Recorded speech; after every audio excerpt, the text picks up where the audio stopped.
I'm David Knowles, and this is Ukraine, the latest.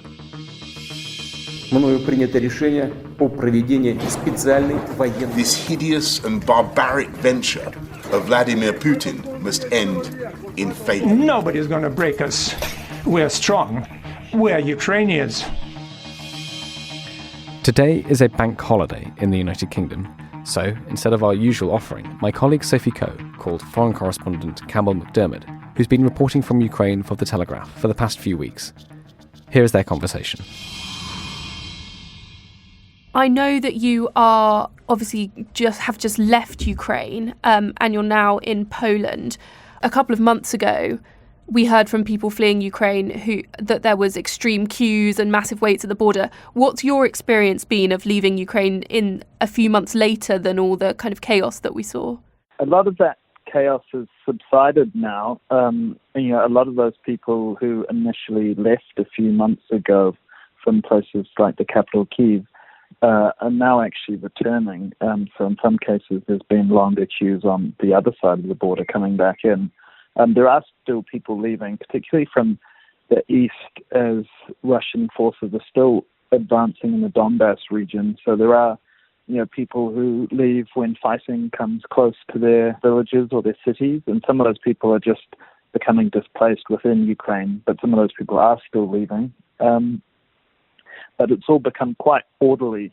I left the capital, Kyiv, last night, and I wanted to take a train to Poland, but they were all sold out until next week. So instead I took a train to a border town called Lviv, and then got someone to drive me to the border this morning, and then I walked over just on foot. But it was all pretty orderly. There were not particularly long queues there at all.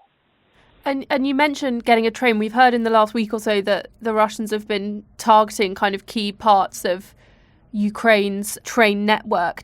Are the trains all still running? And I'm surprised, I guess, to hear that you can just jump on a train from Kyiv, obviously bearing in mind that your trip was sold out.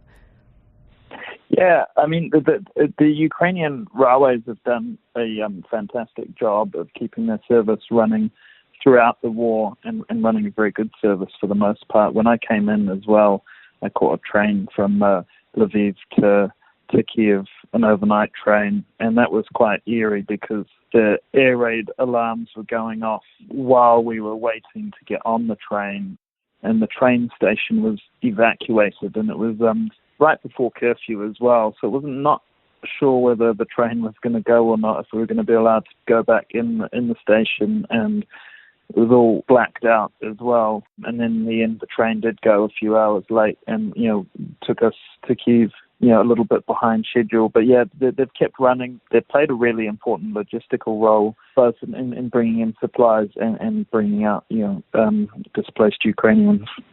I know you've also been to train stations in Ukraine where actually they've turned more into kind of underground villages or bunkers, and that's another way that these train stations have become kind of hugely important to the Ukrainian people. Can you describe how it was visiting these kind of station/bunkers? Yeah, I mean, because Ukraine finds itself in an existential battle, everything is sort of taken on a dual purpose, and it has its original role and another wartime purpose. And the same with Ukrainians. Everyone still has their job, but then in their free time they're volunteering and they're doing something else. So the metro stations have become bomb shelters as well. And so when Kyiv was under heavy bombing, there were people living down in the metro stations there, and they had mostly left by the time I arrived a month ago, because shortly after then it became clear that the Russians were withdrawing and were no longer trying to take the capital. But when we went to Ukraine's second city, Kharkiv, which is in the northeast, that's just a few miles from the Russian border, and that town was under continual shelling in the northeast neighborhoods. And so people there had been living underground in these metro stations for 50 days when we visited, and barely going outside. Or some would go home to shower or to get a change of clothes and come back, and some people just wouldn't come out at all. So you just had this entire subterranean, ecosystem of people living and sleeping, and they had their cats and their dogs, and They were getting fed down there, and they had some sort of rudimentary toilets and facilities down there, and they would arrange concert with orchestras playing and children's activities to try and keep the kids busy. And you could hear the whole time shelling not far away. You feel the slight pressure change in your ears as the kind of shock waves passed overhead, and the walls would sort of vibrate slightly. And then the people were living down there through that. But then, if you drove 15 minutes away, it was, I wouldn't say life as normal, but I mean, it was certainly, you could walk around in the streets and, people were going to supermarkets to, buy supplies and that kind of thing. So it was quite striking as well, how you could move from, something that felt very much like an active war zone to something that was much closer to normality, and you would move back and forth between those spaces.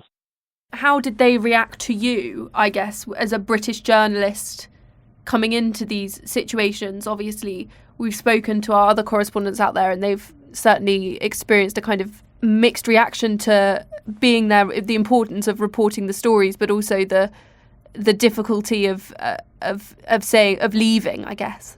Yeah, I mean, particularly coming in, meeting people on their 50th day down there was certainly a lot of fatigue, and a lot of people had been speaking to media and had got sick of it, and you see that trajectory often covering these kind of things, that initially people have great enthusiasm for speaking to the media in the early days, and then over time they realize that things don't change, just because the media's been there. There's this kind of hope that, if you could just get the story out, then things might change, but all too often that's not the case, and sometimes people get quite disappointed and sort of lose faith in the ability of the media to affect change. But then, that's totally fine if people don't want to speak. There's normally someone else who does want to speak, and in those kind of contexts, you just want to find the people who are comfortable speaking to you. It's not like you're trying to doorstop a reluctant politician. If someone doesn't want to speak, that's totally their prerogative. And you just look for people who are keen to speak, and there's still plenty of those people who, whether it's just out of boredom and it's nice to have a chat and see a different face, or because they want to get their story out. And for the most part, we didn't have a problem working with, speaking with Ukrainian civilians and getting their stories. And on the logistics side of things, when you are reporting these stories, I'm imagining that you're accompanied by a kind of team of maybe translator, photographer, who has been with you over your weeks in Ukraine.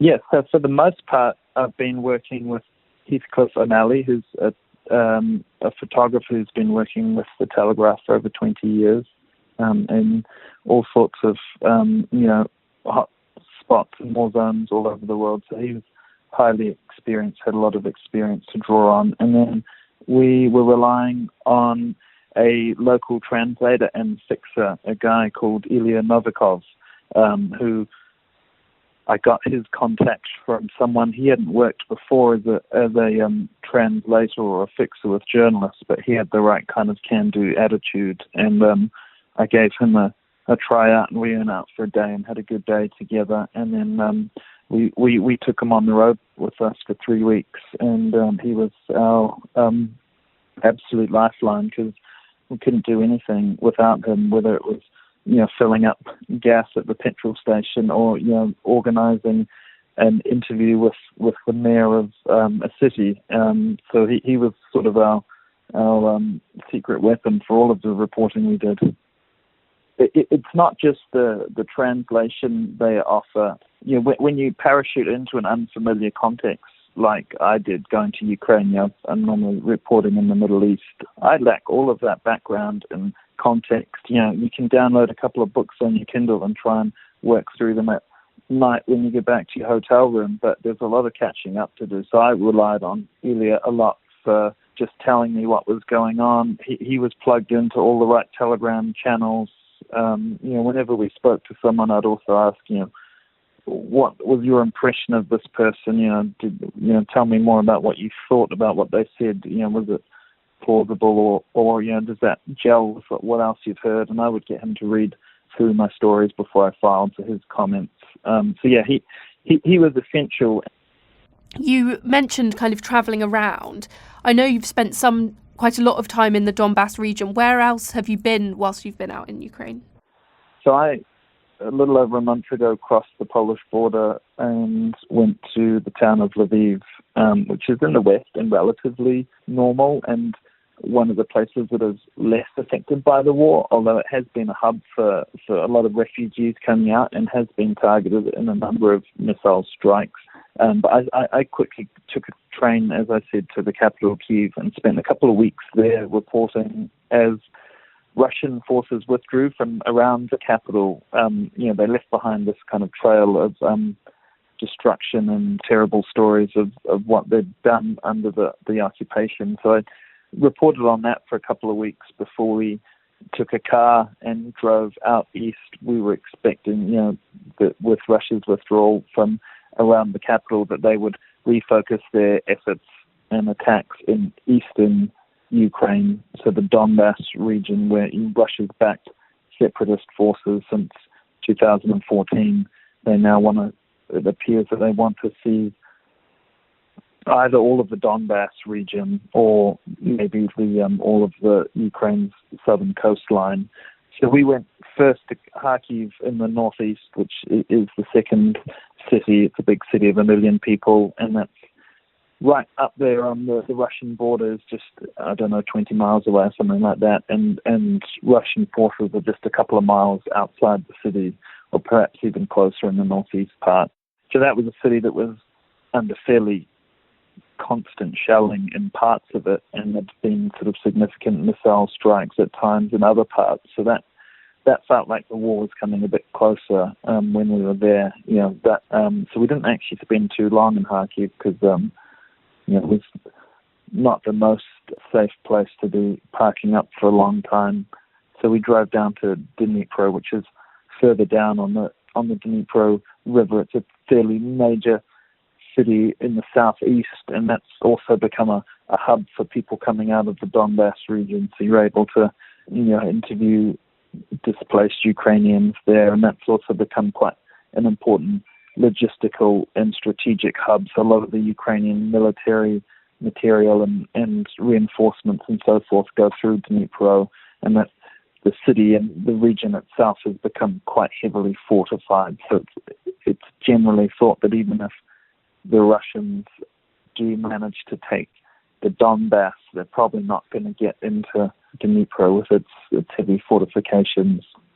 And from there, we're also able to go a little bit south to Zaporizhia, where a lot of the Ukrainian civilians fleeing from Mariupol were arriving. So that's one of the cities on the southern coast, which has been besieged by Russian forces and has now largely fallen, except for one group of Ukrainian forces holding out in the steel plant down there. But there's still a lot of civilians trapped in the city who were trying to get out, and it was difficult to cross active fighting zones and then move through a lot of Russian checkpoints to get out. So we were able to go down there and meet people who were coming out after 60-odd days of living in their basements and surviving in quite harsh conditions. So we heard a number of interesting stories like that were very moving. And then the last place we went before I came out, we went east into the Donbass region, and we went to a town called Kramatorsk, which is now surrounded on at least 3 sides by advancing Russian forces, and it's kind of in the middle of an area that looks like it could eventually get surrounded if Russian forces are successful in their advances. They seem to be sort of creeping forward, sort of taking villages after quite heavy bombardments. And so that was another place where the war felt a bit closer. When we were there, we met a British charity, Refugees, and a guy called Guy Osborne, a maths teacher from Kent. And so he'd driven a minivan out from Kent and was driving out to front lines and taking out elderly and disabled and immobile Ukrainians from frontline towns under shelling. And we spoke to him and an American guy he was working with alongside Ukrainian volunteers one evening as they got back in from their day's work. So it's interesting that, even in these places you still find unusual characters like that pop up, and that they were doing really important work on a kind of shoestring budget. And I mean that there's a whole host of experiences that you must have had over the past month. If there was one thing that you wanted with your unique on-the-ground experience of Ukraine to tell people back home or in England what the situation is like and what's going on and what they need to know, what would that be? Well, I think the one thing that we're perhaps not getting a good perspective on, and that's the Ukrainians are very good with their propaganda, and they're controlling the flow of information and presenting a view of the conflict, and that they're certainly fighting heroically, exceeding expectations for how they would hold out against a much more powerful neighbor. One thing you get a sense of sort of elliptically, and you get sort of glimpses of, is that they're facing absolutely enormous casualties, I suspect, and I suspect they're much higher than are being announced. And I think that's something that we probably don't have a good sense of as we ought to, and that's just how high a price they're paying, the human cost of this war. So, we in the West are supplying them with weapons and things to help them hold out, but it's them who are fighting and dying in, I suspect, higher numbers than we are being told, to defend their homeland. And that was the thing that I found most moving, and the thing that I thought that in years to come we'll find out more about this, and that dying in quite high numbers. And I wasn't able to get an accurate sense of that, but we got glimpses of that at times. We went to a cemetery and saw that they'd pre-dug 300 graves with a backhoe since the war started, and more than half of those were already filled up, and that was just one military cemetery. And that just kind of gave an indication that the deaths in this so far are much greater than in the previous 8 years of conflict in the Donbass from 2014 up till now. And we got glimpses of it in other places. We went to a forensics lab where they were identifying body parts, because a lot of them dead. There's not even a body left, because this is a war that's being fought with artillery and missiles and rockets and things. So people don't often die a neat death in these conflicts. And this forensics lab in Dnipro was just filled with soldiers and relatives who were looking for a missing loved one or comrade, and that was just another glimpse into the human cost of this war, because every person that dies leaves behind a family and friends, and the loss radiates out from that one person. And I think it's easy when we're discussing on this podcast tactics and strategy to forget the real human and personal impact of the human stories that are coming out of this war and the absolute devastation of it. So thank you so much for telling those and your dispatches whilst you were out there, because they really do tell the stories of the people that are out there. I want to ask you about one before we go, if that's okay. Just meeting the mayor of Dnipro, I was really interested in your interview with him. What was it like meeting the the mayor of a town with this constant threat, as you said, of attack, and what position are the mayors of these towns in? And because I know we've heard of certain mayors defecting and certain mayors standing up in their town squares. It would be really interesting to get a sense of your meeting with him.